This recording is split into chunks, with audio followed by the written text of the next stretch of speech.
이 시간에 하나님의 말씀 구약성경 창세기 12장 1절에서 4절입니다. 구약성경 12장 1절에서 4절입니다. 여호와께서 아브라함에게 이르시되 너는 너의 고향과 친척과 아버지의 집을 떠나 내가 내게 보여줄 땅으로 가라.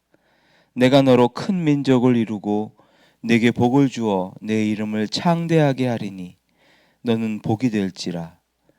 너를 축복하는 자에게는 내가 복을 내리고 너를 저주하는 자에게는 내가 저주하리니 땅의 모든 족속이 너로 말미암아 복을 얻을 것이라 하신지라. 이에 아브라함이 여호와의 말씀을 따라갔고 롯도 그와 함께 갔으며 아브라함이 하란을 떠날 때 75세였더라. 아멘. 계속해서 창세기의 말씀을 나누고 있습니다. 오늘은 하란 땅에서 잘 살고 있던 아브라함에게 하나님께서 그곳을 떠나라고 명령하시는 내용입니다. 1절에 보면 이렇게 말씀하십니다. 여호와께서 아브라함에게 이르시되 너는 너의 고향과 친척과 아버지의 집을 떠나 내가 내게 보여줄 땅으로 가라.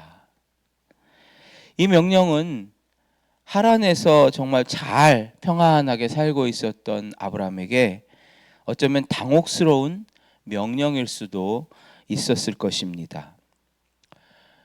여러분도 알다시피 아브라함은 하란에서 나고 자랐어요. 아브라함에게는 가장 익숙한 곳이었죠. 또 친숙한 곳이었고 모든 것이 다 갖춰진 가장 예측 가능한 곳이었습니다. 아브라함은 하란에서 어느 정도의 부와 안정을 이룬 상태였습니다. 그런데 하나님께서 아브라함에게 이제 떠나가라고 말씀하시는 겁니다. 네가 지금 만족하고 있는 세 가지를 떠나가라 말씀하셨어요. 첫 번째는 고향입니다. 아브라함이 태어난 땅, 그의 국적, 그의 문화적인 정체성을 떠나라고 하셨어요. 그리고 두 번째는 친척입니다.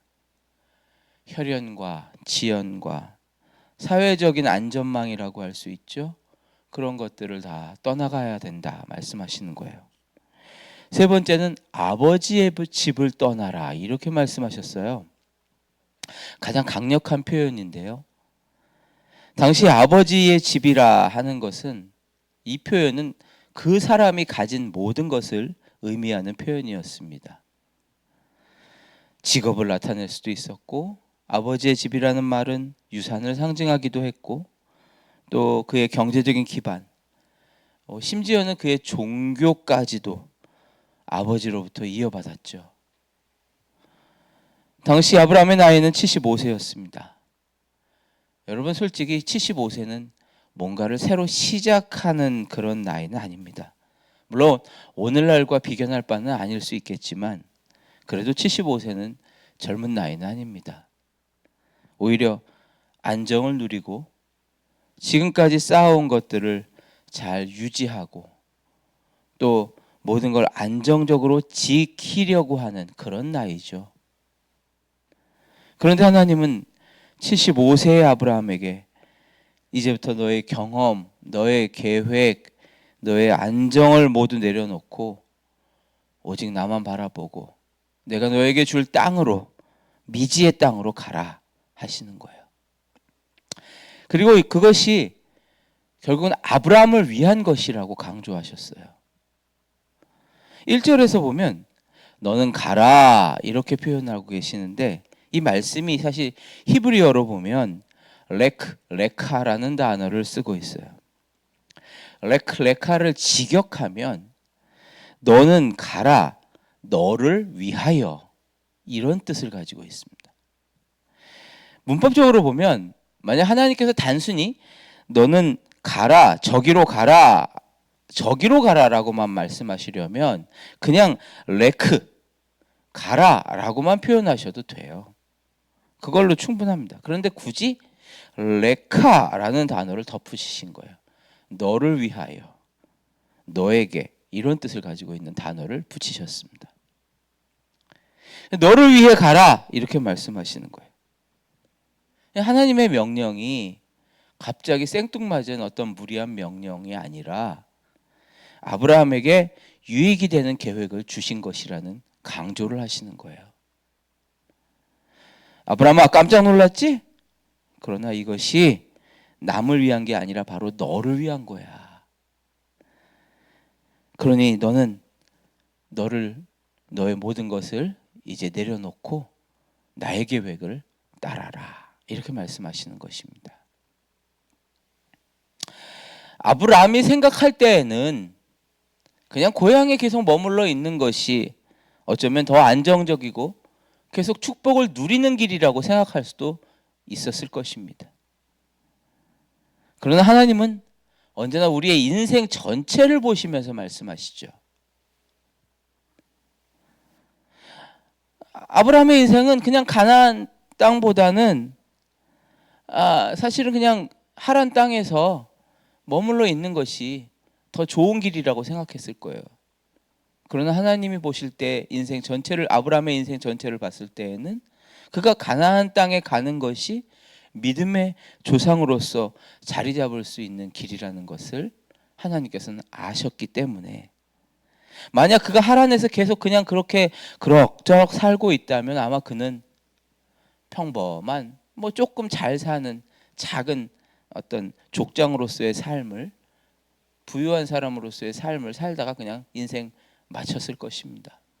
믿음의 조상이라는 단어는 아마 없었을 것이죠. 믿음이란 게 그런 것 같아요. 우리가 다 인생 전체를 알지 못해요. 그러나 하나님의 계획을 신뢰하면서 나가는 거죠. 믿음이란 모든 것을 다 알아서 믿는 게 아니에요. 오히려 우리의 모든 것을 다 아시는 그 하나님을 신뢰하는 것입니다. 믿음은 모든 것이, 모든 길이 다 보이기 때문에 믿는 것이 아닙니다. 길은 보이지 않을 수도 있어요. 그러나 그 길을 만드시고 인도하시는, 이끌어 가신 하나님을 신뢰하는 것이죠. 근데 사실 우리가 가장 힘들어하는 게 이 부분이긴 합니다. 우리는 불확실한 것을 잘 견디질 못해요. 미래를 알 수 없다라는 그 하나만에 대해서, 그거 하나만으로도 우리는 굉장히 불안해합니다. 하나님, 제가 이 직장을 그만두게 된다면 다음 직장은 보장해 주시는 겁니까? 하나님, 제가 이 사람과 결혼하면 정말 행복할 수 있을까요? 하나님, 제가 지금 이렇게 섬기고 헌신하는 건 그냥 그렇게 해보겠는데, 그러면 저의 시간은 어떻게 돼요? 저의 미래는 보장이 되는 것입니까? 우리는 당장 하나님께 미래에 대한 어떤 것을 보증받기를 원해요. 보장받기를 원하죠. 하나님 뭔가 약속하시는 증거를 먼저 보여달라고 합니다. 지금 헌신하는 것도 좋고 지금 결단하는 것도 좋은데 하나님 보장을 좀 해주세요. 이런 이야기를 많이 합니다. 그런데 하나님은 아브라함에게 어떤 표적도 주신 적이 없고 어떤 계약금 이런 것도 없어요. 오직 말씀 하나 주셨습니다. 2절, 내가 너로 큰 민족을 이루고 내게 복을 주어 내 이름을 창대하게 하리니 너는 복이 될지라. 아멘. 아브라함은 말씀 하나 붙들고 약속 하나 붙들고 하나님을 신뢰하면서 알지 못하는 땅을 향해서 발걸음을 내디뎠습니다. 히브리서 11장 8절에서는 이 모습을 이렇게 표현하죠. 믿음으로 아브라함은 부르심을 받았을 때에 순종하여 장래의 유업으로 받을 땅에 나아갈새 갈 바를 알지 못하고 나아갔으며, 갈 바를 알지 못하고 나아가는 것, 그것이 믿음입니다. 많은 성도님들이 힘들어하는 것은 사실 고난 그 자체 때문은 아니에요. 그 고난이 언제 끝날지 모른다라고 하는 이 불확실성 때문에 힘든 것이죠. 차라리 그냥 그냥 딱 1년만 고생하세요. 그럼 끝납니다. 뭐 아니면 얘야 3년만 고생해라. 그러면 끝난다. 뭐 이렇게 확답이라도 받으면 견딜 수는 있을 겁니다. 어떤 성도님들께서는 이제 제가 이렇게 가끔 이야기를 나누고 상담을 하다 보면 그렇게 말씀을 하세요. 이 고난이 언제 끝날지 하나님께서 주시는 감동이 있냐고 물어봐요. 그거 좀 알려달래요. 그걸 어떻게 합니까? 그건 우리의 영역이 아니에요. 알 수가 있는 부분이 아니죠. 오히려 그 고난의 환경 속에서 중요한 건 우리가 하나님을 신뢰하는 법을 배워나가는 게 중요한 것이죠. 불확실한 그 안개와 같은 삶 속에서 하나님을 신뢰하면서 걸어가는 법을 배우는 것. 이게 바로 신앙이에요. 만약 모든 것이 확실하고 하나님께서 늘 보장을 해주시는 그런 길을 걸어간다면 글쎄요, 우리는 하나님을 의지하는 그런 믿음은 없을 수도 있어요.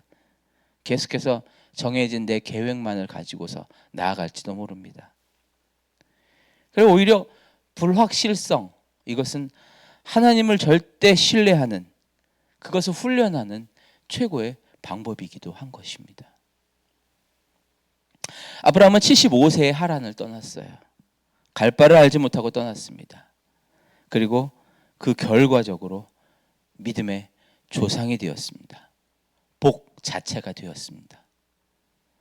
혹시 여러분이 지금 머물고 있는 하란에서 떠나라고 하시는 부분이 있나요? 혹시 하나님이 이제는 그 안전지대를 좀 떠나야 되겠다라고 하시는 부분이 있으십니까? 하나님께서 내가 너에게 이제 보여주겠다라고 하시는 가나안 땅 같은 것들이 여러분에게 있습니까? 어떤 분에게 그게 새로운 직장이 될 수도 있을 것이고 또 어떤 분에게 새로운 관계를 맺는 것이 될 수도 있을 거예요. 뭐 아니면 그 자리를 떠나지는 않지만 새로운 태도로 살아가는 축복의 통로가 되는 것이 여러분에게 또 도전으로 다가오는 것이 있을 수도 있습니다. 중요한 것은 75세의 아브라함처럼 하나님을 신뢰하십시오. 내비게이션처럼 확실하게 인도할 수 있는 어떤 그런 증거만 구하지 마시고요. 여러분을 인도하시는 하나님의 말씀을 따라 한 걸음을 내딛어 보세요.